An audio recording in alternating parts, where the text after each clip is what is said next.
Hello everyone, welcome back to my YouTube channel. In today's video, I'll guide you through how to automatically comment on Facebook ads posts quickly and easily.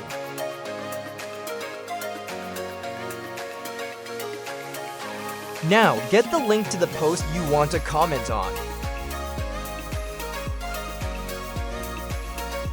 Next, head over to the Facebook software, create a new script, and choose the Interact with Specific Post function. Now, paste the post link you copied earlier, adjust the settings, and enter the comment content you'd like to use.